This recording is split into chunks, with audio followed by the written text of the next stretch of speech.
8 novembre 1960. À la suite d'une entrevue avec Z, un lointain disciple, réputé pour ses mœurs relâchées et l'objet de nombreuses critiques moralistes, ou même soi-disant yogiques parmi les vrais disciples de l'ashram. Le domaine dans lequel il vit, et au fond c'est le domaine dans lequel vit la majorité de l'humanité soi-disant cultivée, est fait d'une sorte de vibration vitale qui pénètre le mental et se sert de l'imagination. Je ne veux pas être sévère ou critique, mais c'est un monde qui se joue la comédie. Ce n'est pas ce qu'on pourrait appeler un cabotinage. Ce n'est pas cela. C'est le besoin de se jouer la comédie à soi-même. Alors ce peut être une comédie héroïque, ce peut être une comédie dramatique, ce peut être une comédie tragique, ou une comédie poétique simplement. Et 99 fois sur 100, c'est une comédie amoureuse. Et alors ce sont des sortes d'états d'âme, avec leur expression parlée qui vient riant. Je me retiens de dire les choses. Tu sais, le magasin des décors et costumes. On a l'impression que c'est tout près là. Un petit appel et ça vient, sur mesure. Dans tel cas, on dit « Vous êtes la femme de ma vie ». Et on répète ça autant de fois qu'il faut, n'est-ce pas? Et dans tel autre, on... C'était tout un monde de vie humaine qui tout d'un coup, il m'a semblé que je le tenais dans mes bras. Oui, comme une décoration, un agrément, un ornement de l'existence pour l'empêcher d'être plate et terne, et comme le meilleur moyen que le mental humain ait trouvé pour sortir du tamas. L'inertie.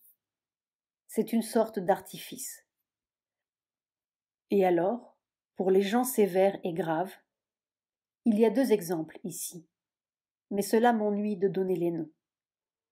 Il y a les êtres graves, si sérieux, si sincères, qui trouvent que c'est de l'hypocrisie.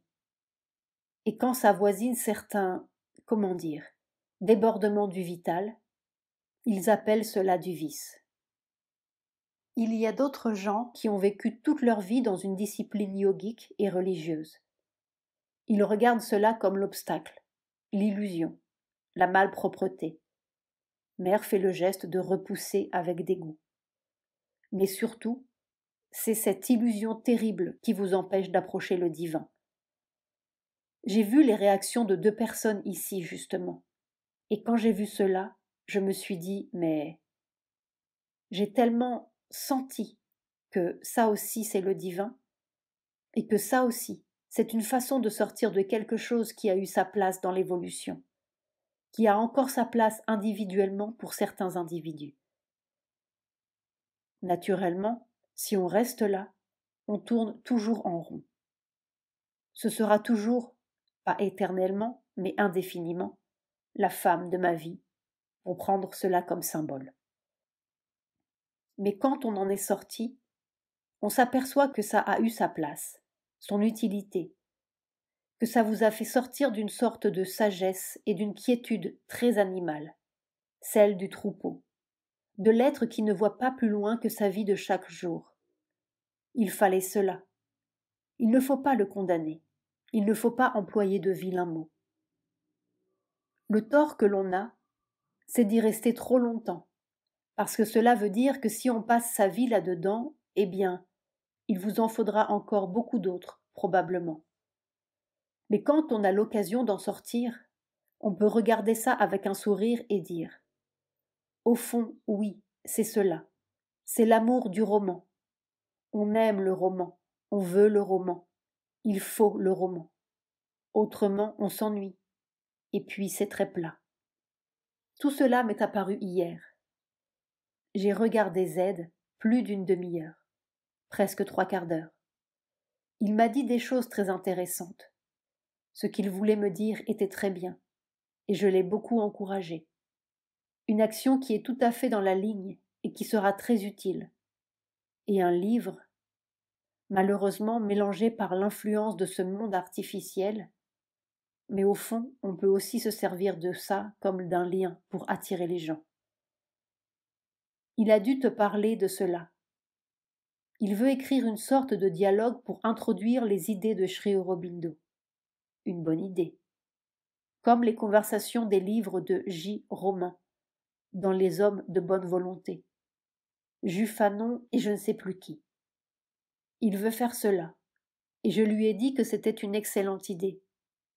Et non seulement avec un type, mais en prenant tous les types de gens qui sont fermés pour le moment à cette vision de la vie. Depuis le catholique, le croyant fervent, jusqu'au matérialiste, à tout craint, l'homme de science, etc. Cela pourrait être très intéressant. Et tout est comme cela. On voit ça dans la vie. Ça a sa place, ça a sa nécessité.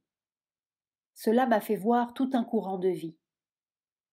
J'ai été très très mêlée pendant toute une partie de mon existence aux gens de ce milieu-là. Et au fond, c'est la première approche de la beauté. Mais ça se mélange. Mère reste silencieuse un moment. On pourrait, dans la vie, considérer que le tamas, c'est la terre. N'est-ce pas la terre solide et dure? Et cette intervention du vital, c'est l'eau qui coule. Mais quand elle touche la terre, ça fait d'abord de la boue. Il ne faut pas protester, c'est comme ça. Et ça fait que la terre commence à ne plus être aussi dure et résistante, qu'elle commence à recevoir. C'est une approche, pas du tout mentale, ni intellectuelle, ni, Dieu sait, le moins du monde moral. Aucune notion de bien et de mal, ni de toutes ces choses-là. Absolument rien de tout cela. Il y a un moment dans la vie, quand on pense un peu, et qu'on voit tout cela d'un point de vue général, universel, où les notions morales disparaissent complètement, pour une autre raison. Là, c'était une manière d'approcher la beauté qui fait qu'on la trouve là, au-dedans même de ce qui paraît sale et laid à la vision ordinaire. C'était elle qui essayait de s'exprimer dans ce quelque chose qui, pour la vision ordinaire, est laid, sale, hypocrite. Mais n'est-ce pas, si soi-même on a fait beaucoup d'efforts et qu'on s'est beaucoup contenu, on regarde ça avec réprobation. Instinctivement, depuis ma toute petite enfance, je n'ai jamais eu de mépris ou, comment dire, tiens, j'étais en train de penser en anglais. Enfin, de recul ou de désapprobation, de critique sévère et de dégoût pour les choses que les gens appellent vices. Silence. Je suis passée à travers toutes sortes de choses dans la vie, toujours avec l'impression d'une sorte de lumière, si intangible, si parfaitement pure, pas au sens moral, purement lumière, qu'elle pouvait aller partout, se mêler à tout sans jamais être mélangée à rien. Toute petite, je sentais ça, cette flamme blanche, et jamais je n'ai eu de dégoût, de mépris, de recul, de sentiment d'être salie, par rien ni personne. C'était toujours comme ça, une flamme, blanche, blanche, si blanche que rien ne pouvait l'empêcher d'être blanche. Et j'ai senti ça très loin dans le passé. Maintenant, mon approche est toute différente. Ça vient d'en haut, et j'ai d'autres raisons pour voir la pureté en toute chose. Mais c'est revenu à l'occasion de cette rencontre avec Z. Le contact, n'est-ce pas? Je n'ai absolument rien senti. Rien. On m'a dit après. Oh, comme il était ceci, et comme il était cela, et qu'est-ce qu'il est devenu? On a même employé le mot de pourriture. Ça m'a fait sourire. Parce que ça n'existe pas pour moi. Ce que j'ai vu, c'est ce monde, ce domaine où on est comme ça, où on vit ça, parce qu'il fallait sortir d'en bas et que c'est un moyen. C'est un moyen, c'était le seul moyen. C'était l'entrée indispensable de la formation et de la création vitale dans le monde matériel, dans la matière inerte. Un vital intellectualisé, n'est-ce pas? Un vital qui a des idées, qui est artiste. Il a même les franges, les premières gouttes de la poésie. Cette poésie qui, tout en haut, dépasse le mental et qui est déjà une expression de l'esprit. Eh bien, ces premières gouttes-là, quand ça tombe sur la terre, ça fait de la boue. Et je me suis demandé pourquoi. Un jour, je comprendrai aussi cela. Pourquoi on était si rigide et si sévère? Pourquoi on condamne? Je dis cela parce que, dans mon action, je me heurte très souvent à ces deux états d'esprit. L'esprit grave et sérieux, qui voit l'hypocrisie ou le vice, et l'esprit religieux et yogique, qui voit l'illusion qui vous empêche d'approcher le divin. Et que, sans me blâmer, on me blâme. Un jour, je te raconterai ça. On te blâme? Oui, sans oser me blâmer naturellement, officiellement. Mais je sais. D'un côté, on considère que c'est, oh, pas seulement pour cela, mais pour beaucoup de choses, une sorte de looseness, relâchement de ma part. Et de l'autre côté, le côté du tantrisme traditionnaliste, tu le sais bien, c'était pour d'autres raisons et c'était dans un domaine un petit peu à côté. Ce n'était pas le même, mais dans ce domaine-là aussi, on est sévère. On m'a même dit qu'il y a des gens qui ne devraient pas être à l'ashram. J'ai répondu que tout le monde doit être à l'ashram. Et comme je ne peux pas contenir le monde tout entier, je dois au moins contenir un représentant de chaque espèce. On trouve aussi que je donne beaucoup de temps et beaucoup de force, et peut-être beaucoup d'attention, à des gens ou des choses que l'on devrait regarder avec plus de sévérité. Ça ne m'a jamais beaucoup gênée. Ça ne fait rien, on peut dire ce qu'on veut. Mais depuis hier, avec la visite de Z, et ce matin au balcon, oh, ça a été... N'est-ce pas, j'avais déjà vu cela autrefois. Tout ce milieu pas bien joli, et j'avais dit, bien, c'est bon, c'est comme ça. Et puis, je ne l'avais pas discuté. C'est comme ça, et tout le monde tout entier appartient au Seigneur. C'est le Seigneur. Et c'est le Seigneur qui l'a fait, et c'est le Seigneur qui le veut ainsi, et c'est très bien. Puis j'avais laissé ça de côté. Mais hier, avec cette visite, ça a pris une place, n'est-ce pas, si souriante. Et c'est tout un monde de choses dans la vie, comme ça, qui sont bien placées, là, avec un sourire. Silence. Comme si tout d'un coup, quelque chose s'ouvrait merveilleusement. Ça a classifié toute une partie de la vie terrestre. C'était vraiment intéressant. Silence. Comme c'est curieux. On a l'impression de son ascension, de son progrès dans la conscience, et toutes les choses se suivent avec une logique indiscutable.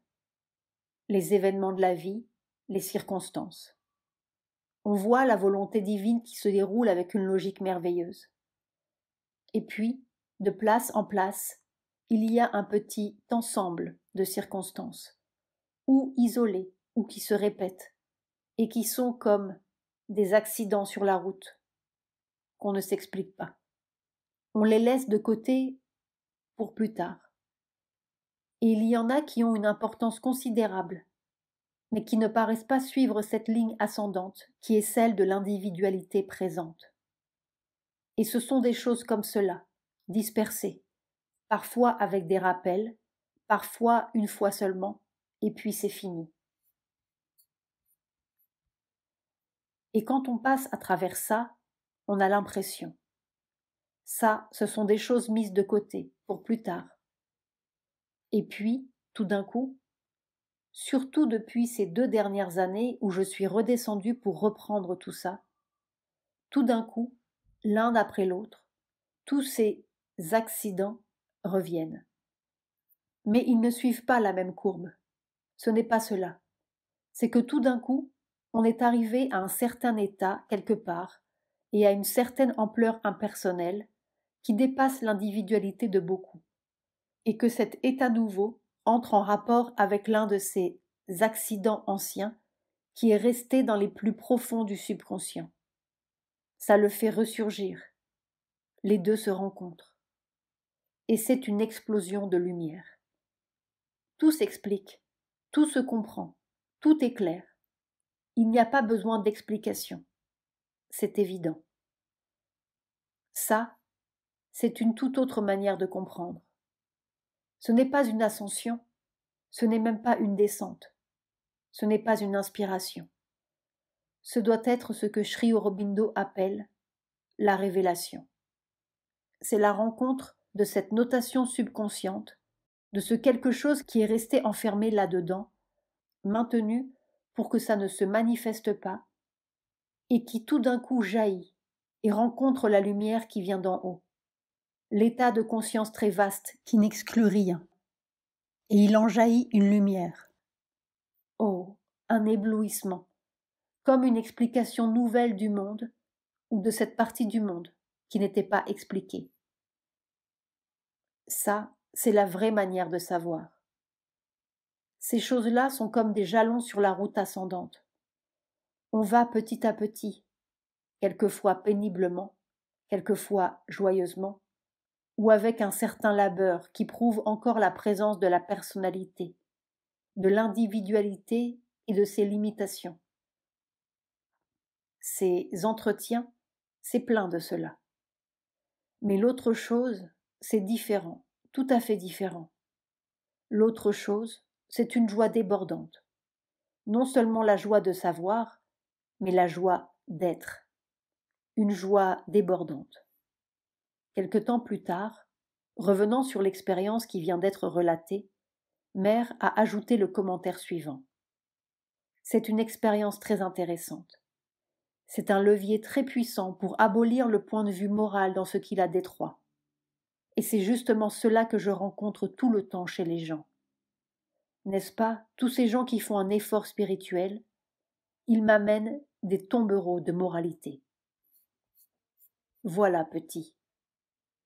Si tu n'étais pas là, toutes ces choses ne seraient jamais dites. Je ne sais pas pourquoi. Je ne sais pas pourquoi. Je ne les dirai pas.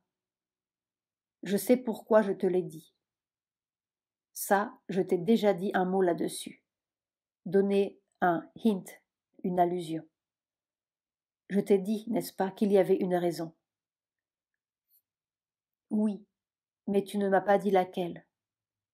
Mère rit. Parce que ce ne sont pas des raisons comme ça, ce ne sont pas des raisons qui s'expliquent.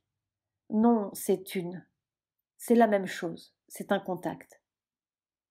Je sais, je t'ai dit que j'avais eu une vision, mais tu n'as pas compris ce que je t'ai dit ce jour-là. J'avais eu une vision de la place que tu as dans mon être et du travail que nous avions à faire ensemble. Mais enfin, c'est comme ça. C'est-à-dire que ces choses, que je te dis, ont leur utilité, et elles ont leur vie concrète. Et je les vois très puissantes pour la transformation du monde. N'est-ce pas, c'est ce que j'appelle une expérience, qui est beaucoup plus qu'une expérience parce que ça déborde l'individualité de partout.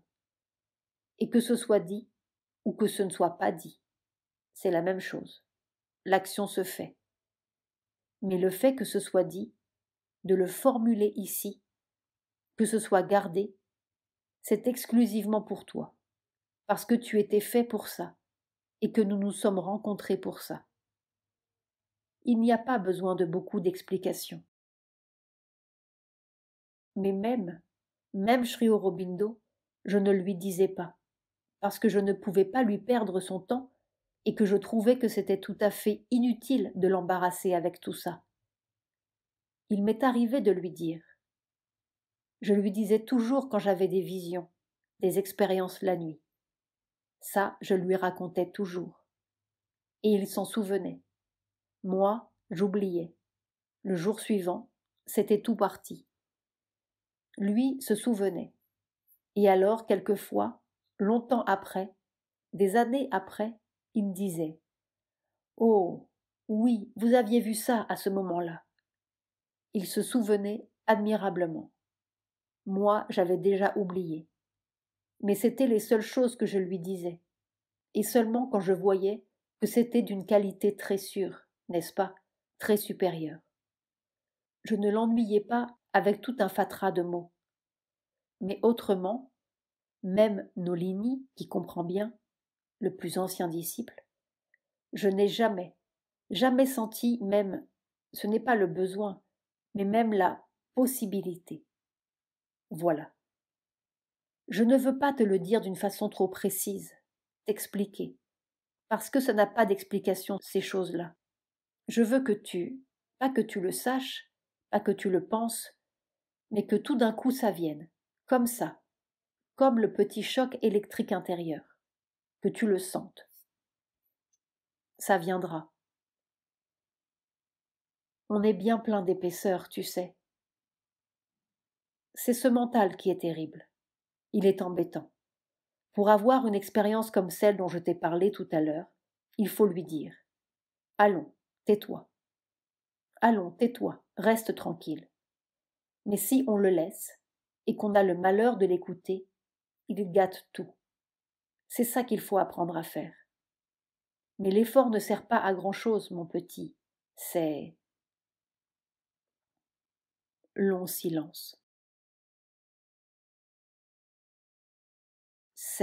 On peut appeler ça une grâce, ou on peut appeler ça un truc. Deux choses très différentes, et pourtant ça tient des deux. Si je pouvais faire taire ma tête. Ça, c'est horrible, c'est douloureux, fatigant. Et plus on essaye, plus ça s'énerve. C'est ça, parfaitement. C'est ce que je te dis. Ce n'est pas le résultat d'un effort. Au fond, quelquefois, quand on n'y pense plus, ça vient tout seul. Peut-être un jour pourrais-je t'aider.